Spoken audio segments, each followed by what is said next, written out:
분과 저에게 은혜 주시기를 원합니다. 요한복음의 기록자는 주님께서 자기의 부활을 증거하신 다른 많은 표적들이 있었다고 말하고 있습니다. 그 중에 21장은 그 많은 것들 중에 하나를 기록한 것입니다. 그 이유는 주께서 그를 부인했던 베드로를 비롯한 제자들을 공적으로 회복시켜 주십니다. 이는 베드로와 제자들에 대한 의혹과 불신을 씻기 위함과 또한 요한이 주의 재림까지 죽지 않는다는 한간의 오해를 시정하기 위함이었습니다. 그래서 요한복음 21장은 그 일을 하시기 위해 주님께서 제자들에게 어떻게 나타내 주셨는지를 매우 상세하게 설명해 주고 있습니다. 이 모든 것은 부활하신 주님께서 그의 교회에 대한 관심과 사랑 베푸심임을 알 수가 있습니다. 자, 20장까지의 내용 가운데 예수님의 제자들의 모습은 어떤 모습이었습니까? 예수님을 장사했을 때 예수님의 제자들은 한 사람도 없고 아레마대 사람 요셉과 니고데모가 있었습니다.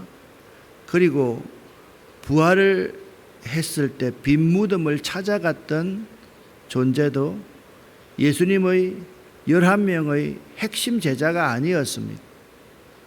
막달라 마리아였습니다. 세상 온갖 것을 추구하다가 7 귀신이 들렸다가 예수님을 만나서 익명의 제자, 이름 없는 제자가 되었던 사람이 막달라 마리아였습니다. 그러니까 예수님의 제자들, 베드로를 비롯한 예수님의 제자들은 참 예수의 십자가와 부활 앞에서 연약한 존재, 참 무시해도 될 만한 존재가 되었던 것입니다. 사실이 여기 이 자리에 머물러서는 안 되지 않겠습니까? 베드로의 권위도 회복시켜야 되고 제자들의 권위도 회복시켜야 되었습니다.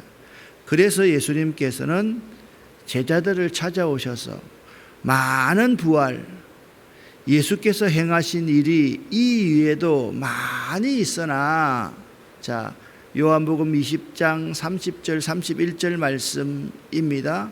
많이 있으나 그 가운데 한 사실을 우리에게 증거해 주고 있습니다. 1절부터 6절까지를 여러분과 제가 함께 읽어보겠습니다. 그 후에 예수께서 디베랴 호수에서 또 제자들에게 자기를 나타내셨으니 나타내신 일은 이러하니라. 시몬 베드로와 디두모라 하는 도마와 갈릴리 가나 사람 나다나엘과 세베대의 아들들과 또 다른 제자 둘이 함께 있더니 시몬 베드로가 나는 물고기를 잡으러 가노라 하니 그들이 우리도 함께 가겠다고 하고 나가서 배에 올랐으나 그날 밤에 아무것도 잡지 못하였더니 날이 새어갈 때에 예수께서 바닷가에 서셨으나 제자들이 예수이신 줄 알지 못하는지라. 예수께서 이르시되 얘들아 너희에게 고기가 있느냐? 대답하되 없나이다. 이르시되 그물을 배 오른편에 던지라. 그리하면 잡히리라 하시니 이에 던졌더니 물고기가 많아 그물을 둘 수 없더라. 아멘. 자, 1절 말씀을 자세하게 한번 보시기를 바랍니다. 그 후에 예수께서 디베랴 호수에서 제자들에게 자기를 나타내셨으니 앞에 붙어 있는 단어가 있습니다.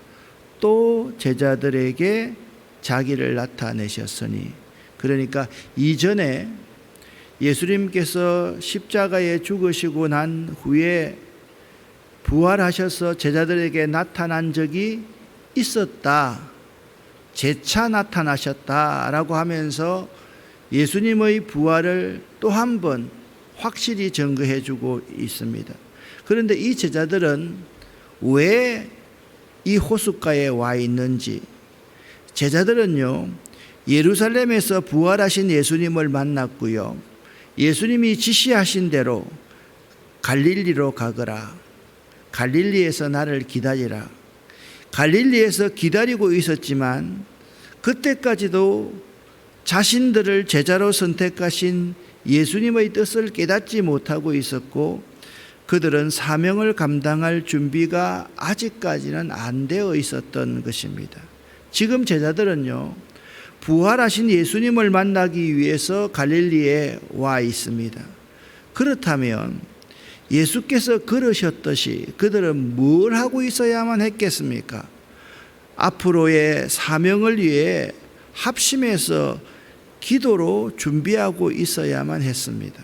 그런데 오늘 본문에서는 제자들은 여전히 삶의 기쁨과 보람과 소망을 회복하지 못하고 체념한 채 주눅 들어 있었으며 베드로는 그러한 그 제자들 동료들에게 나는 물고기 잡으러 가노라 라고 그렇게 말을 합니다. 그들의 존재, 그들의 정체성은 무엇이었습니까? 나는 물고기를 잡으러 가노라. 예수님께서 그들을 사람 낚는 업으로 불렀습니다. 그런데 사람 낚는 업으로 부름받은 그들이 다시 물고기 잡는 업으로 되돌아가고 있는 것입니다. 예수님께서 3년 동안이나 그들을 사람 낚는 어부 만들기 위해서 훈련시키셨는데, 그리고 부활하신 예수께서 2번이나 이미 그들을 만나셔서 이를 언질하셨는데도 그들은 지금 과거의 모습으로 되돌아가려 하고 있는 것입니다. 이런 그들에게 예수님께서 오셔서 이전에 예수님께서 부활하시고 난 뒤에 제일 먼저는 그들에게 어떤 말을 하셨습니까? 너희에게 평강이 있을지어다 라고 말씀하셨는데요, 오늘은 그 디베랴 호숫가에서 얘들아 너희에게 고기가 있느냐? 자, 이 말씀 이전에 그들이 나는 물고기 잡으러 가노라 라고 했을 때 우리도 함께 가겠습니다. 그 밤에 그들이 물고기를 잡기 시작했는데 한 마리도 잡지 못했다, 그렇게 말씀하고 있어요. 여기에 하나님의 놀라운 역사가 있는 거예요. 아니, 그들은요, 그 갈릴리 바다 디베랴 호수가의 전문가였습니다. 그것은요, 어떻게 보면 예수님보다 베드로가 훨씬 더 전문적으로 일할 수 있는 일터였습니다. 그런데 그들이 밤새도록 물고기를 한 마리도 잡지 못하였다라는 것입니다. 그들이 대답합니다. 얘들아 너희에게 고기가 있느냐? 대답하되 없나이다. 그들은 아무것도 그날 밤에 잡지 못하였기 때문입니다. 여러분, 그날 밤 그 노동을 통해서 한 마리의 물고기를 잡지 못하면 어떻게 하면 당연한 일입니다. 왜냐하면 예수님께서 그들을 찾아오셨기 때문입니다. 찾아오신 예수님께서 그들에게 말씀하셨습니다. 그물을 배 오른편에 던지라, 그리하면 잡히리라. 아멘. 왜냐하면 저는 이 사실을 읽으면서 아멘 할 수밖에 없었습니다. 왜냐하면 이미 똑같은 사건 같은 사건을 그들이 경험했기 때문입니다. 밤이 새도록 물고기를 잡았지만 한 마리도 잡지 못했습니다. 그러나 말씀에 의지하여 그물을 던지리이다 라고 그들은 이미 체험했기 때문입니다. 똑같은 일이 벌어지고 있습니다. 배 오른편에 그물을 던져라, 그리하면 잡히리라. 아멘. 그들의 믿음을 회복시키기 위한 예수님의 의도를 읽어볼 수가 있습니다.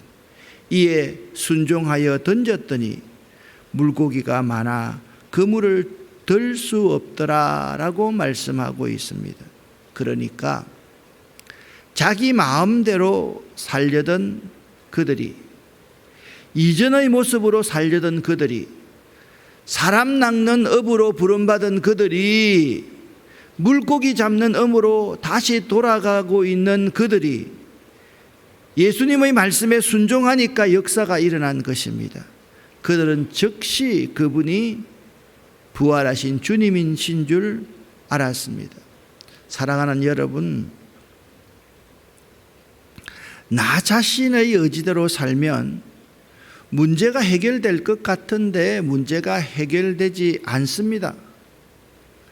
내가 하고 싶은 과거의 모습으로 사명자가 사명을 잃어버리면, 내 자신대로 살려고 하면 사명을 발견할 수도 없습니다. 예수님께서 찾아오셔서 말씀하셔야 역사가 일어납니다. 아멘. 예수께서 찾아오시지 않으시면 아무 일도 일어나지 않습니다. 오늘 이 시간 여러분들에게도 예수님께서 찾아오셔야만 합니다.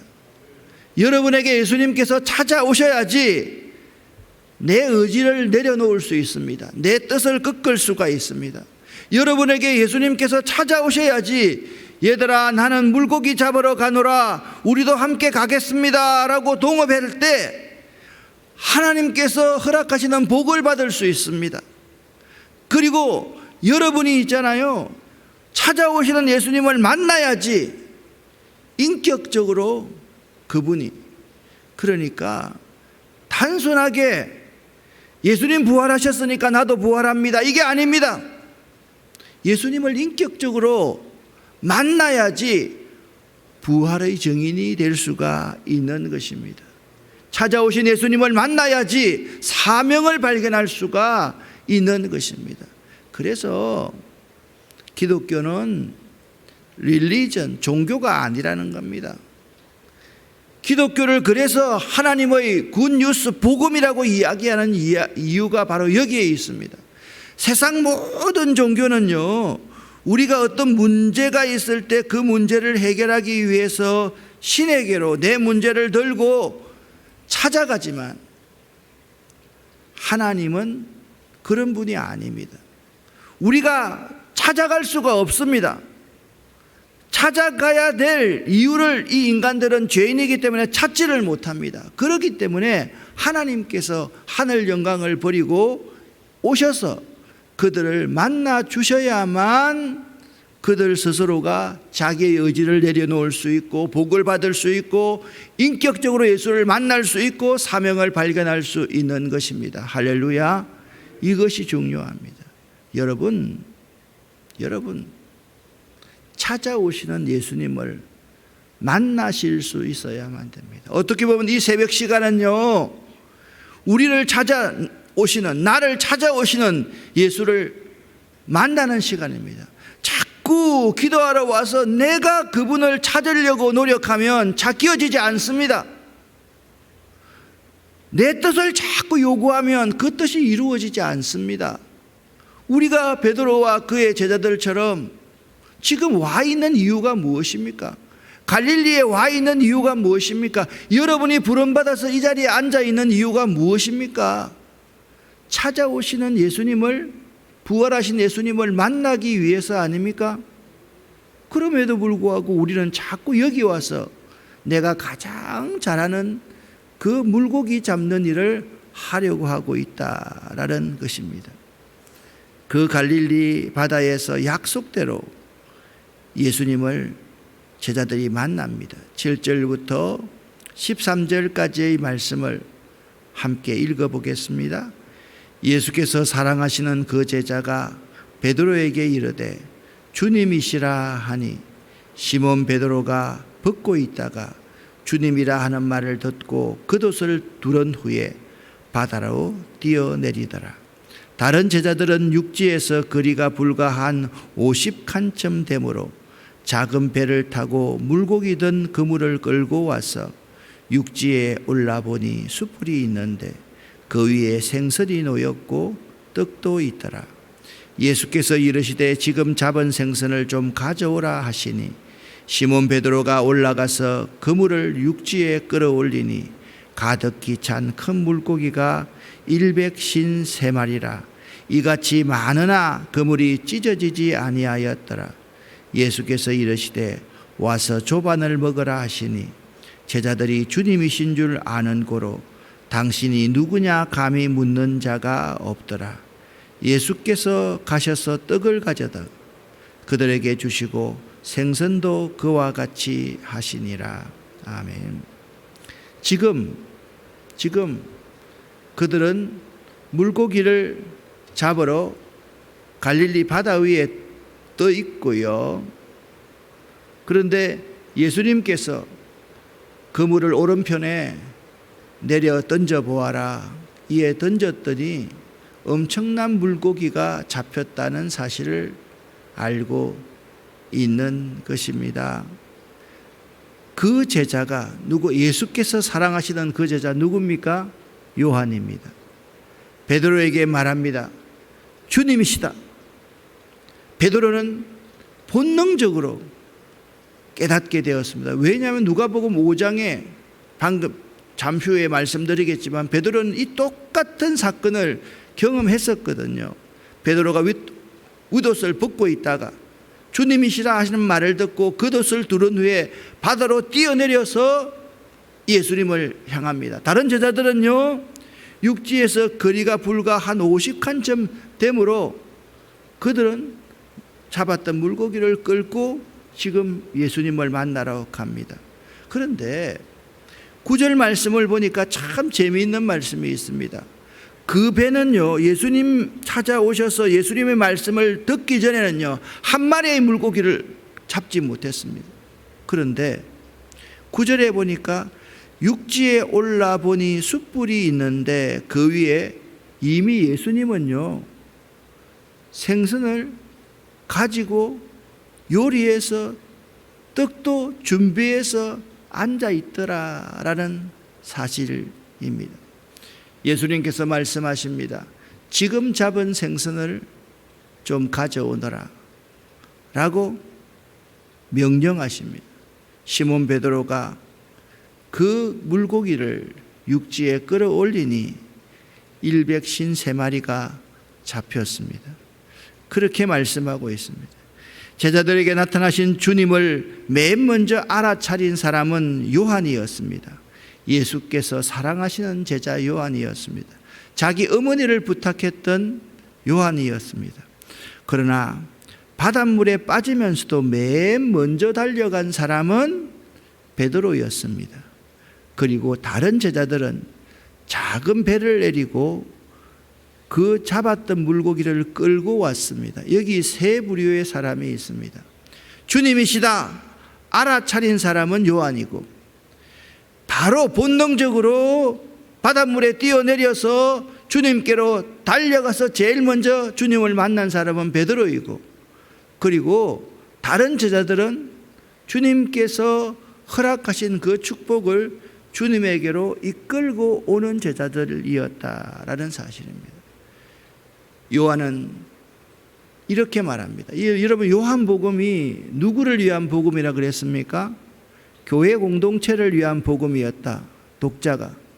마태복음은요, 주이식 크리스찬들, 유대인이면서 예수를 믿었던 사람들이 독자였고, 마가복음은 로마의 압제 아래 있던 성도들에게 주신 말씀이고, 누가복음은요, 헬라인들, 이방인들에게 주신 말씀이라고 말씀드렸지 않습니까? 요한은 말합니다. 우리 공동체도 마찬가지라는 거예요. 이 공동체에 나와 있는 사람은요, 세상에서 상처받고 실망하여서 나아갈 방향을 잃은 사람들이 이 공동체에 나와 있고요, 다시 세상적 방법으로 먹고 살려는 인본주의자들도 나와 있고요, 요한처럼 머리와 감각이 우선된 사람이 나와 있을 수도 있고요, 베드로처럼 행동으로 앞서는 자도 있고요, 그리고 다른 제자들처럼 작은 배를 내려서 잡은 물고기를 끌어올리는 협력자도 있다라는 것입니다. 여러분은 어떤 유형의 사람입니까? 우리들에게는 다양한 은사가 있습니다. 어떤 이에게는 요한처럼 눈 같은 자가 있고, 어떤 이는 손과 발 같은 자도 있고, 이 모든 것은요 몸의 공동체의 유익을 위하여 있는 것임을 명심할 수 있어야만 되는 것입니다. 베드로형 성도들에게 대해서 우리는 그 행동적인 기질을 저 사람은 너무 투마치야, 항상 넘쳐, 너무 열심히 특심해, 그 열정을 비난하기보다는 칭찬해 주어야만 합니다. 왜냐하면 각자가 가지고 있는 달란트가 다르기 때문입니다. 요한은 요한으로서의 달란트가 있고, 베드로는 베드로로서의 달란트가 있고, 다른 제자들은 다른 제자들로서의 달란트가 있기 때문에 달란트라고 하는 것은 그 사람의 약점을 가지고 비난하고 비판하는 거 정죄하는 것이 아니라 그 사람의 장점을 세워주는 것이기 때문입니다. 그렇다고 해서 모든 사람이 베드로처럼 되기를 강요해서도 안 됩니다. 어떤 성도들은 묵묵히 자신이 해야 할 일을 하곤 합니다. 그것이 하모니, 조화로움임을 알아야만 합니다. 많은 사람들 가운데서 달란트를 잘못 이해하고 있는 사람이 있습니다. 이 사람이 이러한 달란트가 있으면 그 달란트를 세워주되, 이 사람은, 모든 사람이 왜 저 사람은 말이야 이렇게 뜨겁게 기도 안 해, 방언을 안 해, 그렇게 비난해서도 안 됩니다. 서로가 서로를 비난해서도 안 됩니다. 서로가 세워주고 조화를 이루어 갈 수 있어야만 하는 것입니다. 보십시오. 12절 말씀을 보니까 와서 조반을 먹으라 하시니 제자들이 주님이신 줄 아는 고로, 이 말씀은 지금 무엇을 말씀하고 있습니까? 여기 모든 제자들이 다 주님 앞에 앉아 있습니다. 주님께서는 그들 모두를 받아주셨습니다. 보십시오. 사랑하시는 요한도 받으셨고, 10명의 나머지 제자들도 받으셨고, 물에 뛰어들어서 예수를 만나러 갔던 베드로도 주님께서는 모두 받으셨던 것입니다. 그들 모습 그대로 주님께서는 그들의 허물을 묻지 않고 그들을 끌어안고 계시는 모습을 볼 수가 있습니다.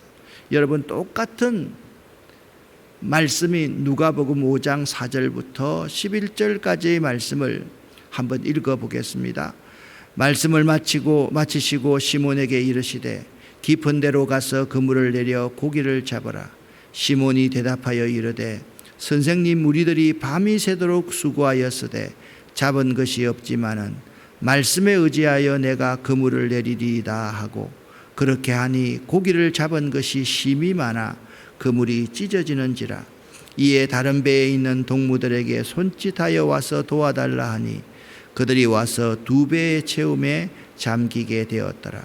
시몬 베드로가 이를 보고 예수의 무릎 아래 엎드려 이르되 주여, 나를 떠나소서, 나는 죄인이로소이다 하니, 이는 자기 및 자기와 함께 있는 모든 사람이 고기 잡힌 것으로 말미암아 세베대의 아들로서 시몬의 동업자인 야고보와 요한도 놀랐음이라. 예수께서 시몬에게 이르시되 무서워하지 말라.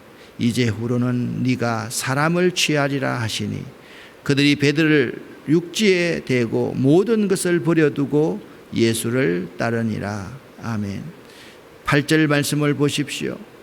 시몬 베드로가 그 사건을 체험하고 나서 예수의 무릎 아래 엎드려서 주여, 나는 죄인이로소이다 라고 고백하고 있습니다.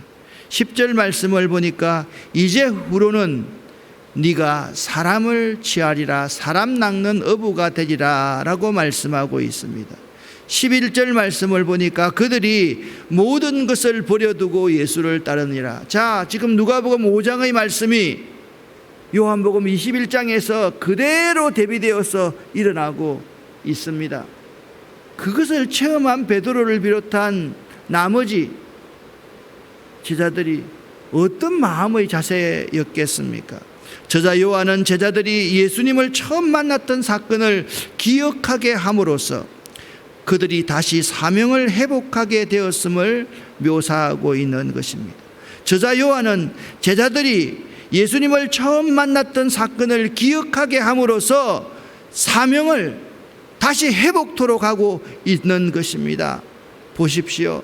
육지에 올라와 보니 숯불이 있는데 그 위에 생선이 놓였고 떡도 있더라. 예수께서 이르시되 지금 잡은 생선을 좀 가져오라 하시니 시몬 베드로가 올라가서 그물을 육지에 끌어올리니 가득히 찬 물고기가, 엄청난 물고기였지만 그물이 찢어지지 아니하였더라. 예수께서 이르시되 와서 조반을 먹으라 하시니 예수께서 떡을 가져다가 그들에게 주시고 생선도 그와 같이 하시더라. 고기를 많이 잡은 것은 이전에 그들의 헌신을 생각나게 했을 것이고, 숯불은 예수님을 부인했던 일들을 하나하나 상기시켜 주었고, 그리고 음식을 준비해 놓고 그들의 필요를 채워주시는 따스한 주님의 변함없는 사랑과 이에 대비된 자신들의 불신실함으로 그들은 몸둘 바 몰라 했을 것입니다. 베드로를 비롯한 모든 제자들의 부끄러운 부인 사건을 다 알고 계시는 예수님 앞에서 그와 함께 주님을 결코 부인하지 않겠다고 장담했었던 예수님의 제자들은 예수님의 만찬상 앞에서 감히 눈을 들지 못하고 할 말이 없었을 것입니다. 이 장면은 최후의 만찬을 떠오르게 합니다. 그날 그 시간 예수님과 함께 살과 피를 나누는 그 자리에서 너희 중에 한 사람이 나를 팔리라 라고 했을 때 그들이 예수님에 대해서 말했던 말이 뭡니까? 내니까? 나는 아니겠지요 설마? 저는 절대 그럴 리가 없습니다. 저를 믿어주십시오 라고 말하던 그 모든 제자들이 지금 부인하고 예수님 앞에 앉아서 예수님이 차려하는 만찬 석상에 앉아서 고개를 들지 못하고 지금 그 자리에 앉아 있는 것입니다. 이때 제자들의 마음은 어떠했을까요? 아마도 자기의 행동들, 자신들의 행동들을 뉘우치며 이분이 진짜 메시아로구나. 이분을 위해서 내 인생 모두를 이제부터는 다 걸어야 되겠구나 라고 생각했지 않겠습니까? 여러분과 저를 주님께서는 여러분과 저 같은 주님을 날마다 내 사사로운 이익을 위해서 배반하고 버리는 여러분과 저를 위해서 이 자리에 앉아서 식탁 자리를 차려놓고 와서 조반을 먹어라. 그리고 떡도 떼어서 우리 한 사람 한 사람의 입에 넣어주시는 예수님의 그 사랑을 다시 기억할 수 있으시기를 예수 이름으로 간절히 축원합니다. 기도하겠습니다. 살아계신 하나님 아버지여, 우리들의 모습이 모르겠습니다. 우리 성도들은 그럴지 모르겠지만 저의 모습을 생각해 볼 때 뻔뻔스럽게도 다시 나와서 이 새벽에 주님의 떡상과 주님의 고기를 또 먹습니다. 우리가 감히 눈을 들지 못하고 감히 먹을 수 없는 그런 마음을 회복할 수 있도록 도와주시옵소서. 오늘 이 새벽에 우리 모두에게 하나님의 놀라운 사랑과 은혜를 다시 한번 부어 주시옵소서. 이제부터는 예수님의 증인으로 살아갈 수 있도록 도와주시옵소서.